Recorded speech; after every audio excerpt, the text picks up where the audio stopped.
Is your 2025 Honda Civic refusing to connect to Apple CarPlay, leaving you without your maps or music? Statistically, most of these connectivity issues are caused by simple cable faults or minor software glitches.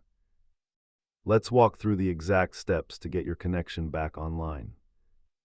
Start by swapping your cable for an Apple-certified one, then force a hard reboot of your infotainment system. Software conflicts are common, so check for pending iOS updates and clear your current Bluetooth pairing cache. If you are using wireless CarPlay, ensure your VPN is off and toggle your phone's Wi-Fi to refresh the connection.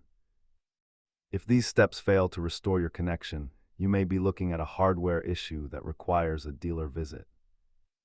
Our data shows that a simple cable swap resolves the problem in the vast majority of cases. If you're still stuck, perform a hard reset by deleting the pairing from both the vehicle and your phone.